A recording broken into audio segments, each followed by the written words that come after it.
Dr. Kemi for Kemi Talks Media. So I did a YouTube live and I wanted you to hear some of the facts with regards to VDM's phone.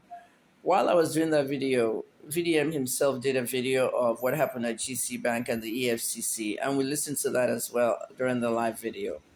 The first thing I wanted to tell you guys is that anytime your phone is seized by any security agency, they will try as much as possible to distort information by finding out what they can delete in your phone.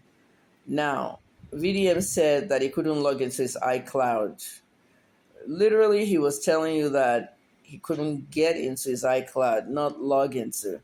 He couldn't get into his iCloud because they have most likely changed his password so that he cannot log from outside.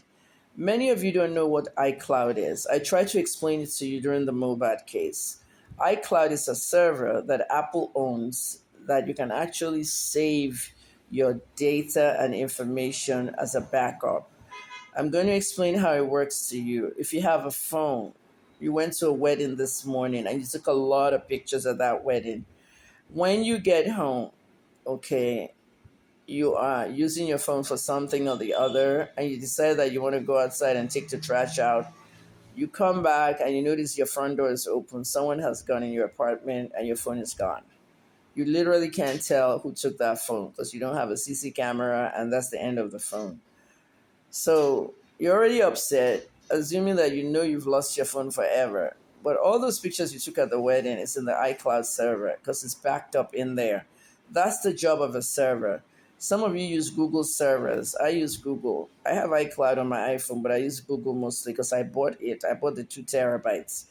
So at the end of the day, you can download your photos. You can get all your stuff back, okay? However, that's only if you can log in. I can log in on my son's phone and see all my photos and everything. But on another phone, VDM could not log in into his iCloud. This means the EFCC has done something shady. They've, changed his password. So my advice to VDM is to move fast with his lawyer, Adeoju, and his company, his firm, to reach Apple to provide them with a backup of everything on their server. I mentioned this during Mobad's case because it's a clip of what happened to Mobad at the very last moment when he and Wumi were fighting on the steps, and the iPhone captured it. I said the iPhone captured it. The CC camera captured it. The CC camera at Mobad's house backs up into the iCloud server. So at the end of the day, that could be the clue to solve the case and catch Wumi red-handed. That's what a iCloud server does. I wanted to explain that to you carefully. So now that you know what that does, okay, I will now tell you briefly what I said on the live video about the Biomi case. Somebody sent a news tip to me on my Instagram DM. 8-page letter. I only posted the first page and I used non-affirmative words, allegedly. Yaboju allegedly collecting money in Salvation Ministries, all the lies that they put together. Okay, the stuff was written by Toyin. Toyin gave it to Yabo's estranged PA, Bimini Adebola, who sent it to me in the Instagram DM. At the end of the day, the journalist took the news tip. I only posted page 1 looking for information. I contacted Yabo to tell me what she knows. She didn't respond. I contacted Ibiyomi, he didn't respond, but Ibiyomi's lawyers contacted me 2 days later and told me to take the story down. I'm a journalist, I don't take stories down. And next thing, they arrested me the 3rd day. Now, remember this thing was sent to me? Every while I was in prison and I was taken to that courtroom, the officers always told me to confess. Confess. They will let you go. Confess and apologize to the pastor that you sent it to yourself. I didn't send it to myself. It was sent to me. It wasn't until the end when people like Truecaller showed up and found out the phone number that actually sent this news tip to me was Yaboju's NGO phone, Pinky's group. This is how the case was solved. The federal judge threw out the case, and the BOM's lawyers withdrew the case in magistrate court.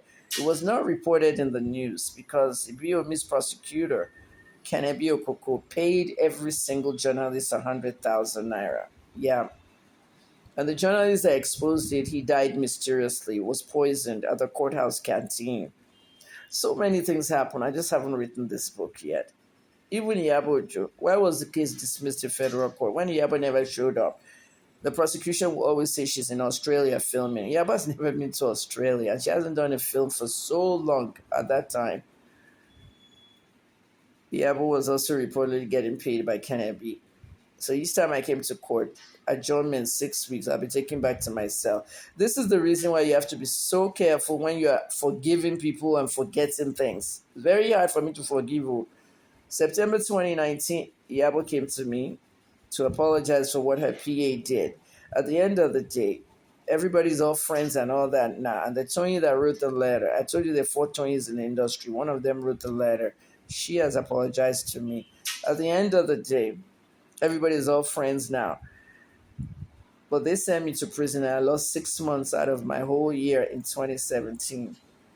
Now, going back to VDM, what I'm trying to tell you here is that you have to be so careful with data in your phone. We had to do the ultimate, and I was very lucky because I worked in Toronto Police social media law enforcement as a volunteer. I had to call my son. Okay, prison lets you call every day for 15 minutes. And my son gave information to a police officer in Toronto, Canada, who called Facebook's legal department and told them that there's a journalist that used to volunteer with them and she was arrested in Nigeria and she's in a prison. And that a news tip that she posted part of sent her to prison. Why am I telling you all this? Listen carefully. My phone was returned to my lawyer after they put me in the prison. The news tip that sent me to prison was missing from my DM. Don't you see what happened here? Nigerian police deleted it. That's the same thing what EFCC is doing, changing VDM's password and possibly deleting information that shouldn't be seen. He has a lot of sensitive things on his phone, including videos. So now, Instagram now rerouted that DM back into my Instagram DM and changed the password of my account. So while my phone was with Nigerian police, they were logged out. The same way they logged out VDM off his own phone. Nigerian police was logged out. So the minute Instagram puts my news tip that sent me to prison back into my DM, my lawyer was able to print it out because they had returned the phone to my lawyer. My lawyer needed it to bring to court, so he now printed it out. Imagine me going to say, oh, I'm sorry, I wrote it myself. No, you don't confess to what you didn't do. So at the end of the day, that's how we did the Biomi case. Imagine them trying to force me to confess. So now VDM needs to contact Apple to preserve his data because it's very, very important.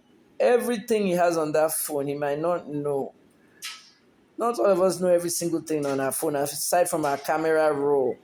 But they have also logged him out of his cloud server. So they're getting ready to do shady stuff.